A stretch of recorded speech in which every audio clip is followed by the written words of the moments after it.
Alright, we made it. Fourth and final video, and hopefully this is going to be a short one. So let's just bring this home and bring it all together to just see how the hand works as the functional unit of the upper limb. So, if you guys remember earlier, I mentioned that the hand has a wide range of motion, meaning that the way that the fingers can move can go from fully extended to partially flexed to completely flexed to form a fist, okay? So you can move through these three ranges or these three positions, okay?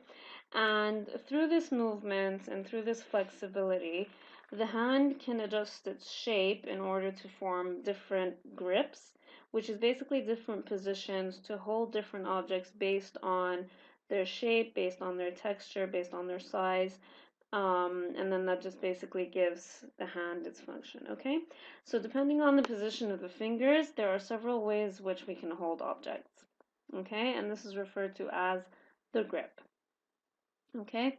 So we've got something called the functional position of the wrist and the hand, which is basically the position in which the hand is most effective, all right?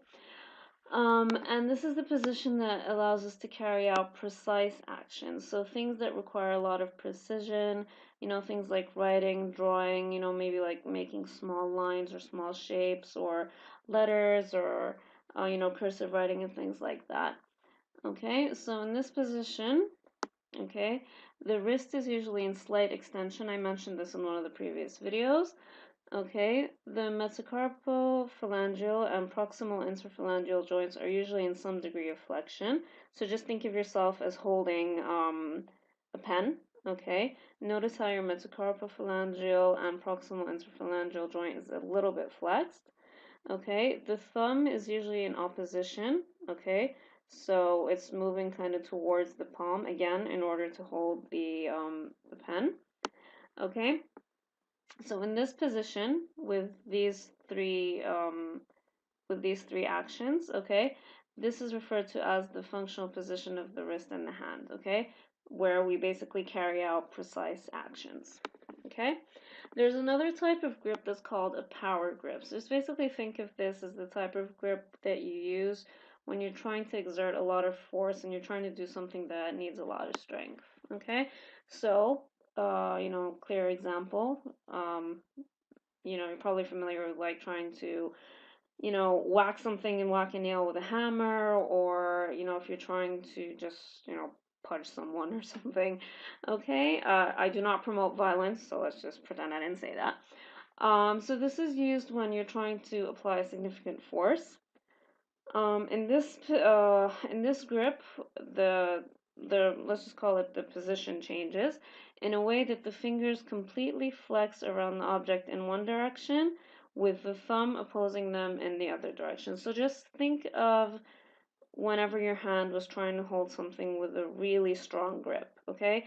You kind of curve your fingers around it in one direction and then you close your thumb around in the opposing direction and then you exert as much force as you can.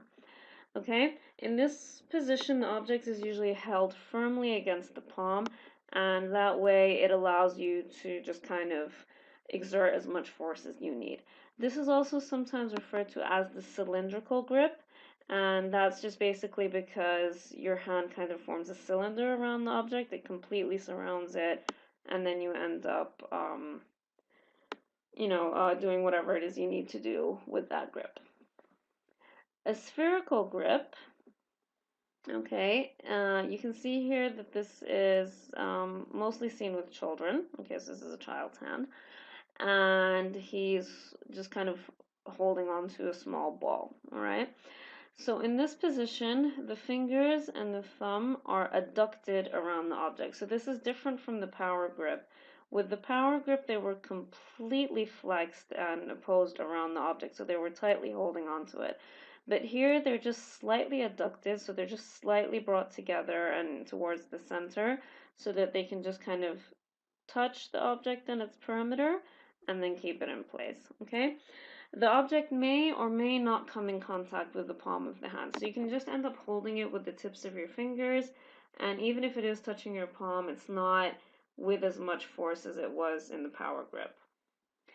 And usually with this type of grip, the fingers are spread far apart. Okay, so you can see in the picture here, there's some space. Sorry, there's some space between the fingers. Okay, so this is kind of, just think of it as a weak power grip. Okay, it's similar to a power grip in the sense that you're trying to hold on to something.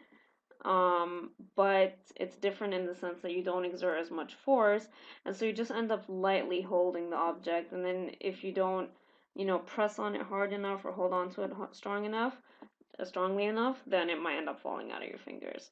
Okay, so this is usually seen with like children when they're first learning how to pick things up. Okay, and then, I mean, obviously if you're trying to hold on to a more round object. Okay. The final type of grip is what we call a hook grip. And then you can kind of figure out from its name that in this type of grip, your hand ends up forming a hook shape.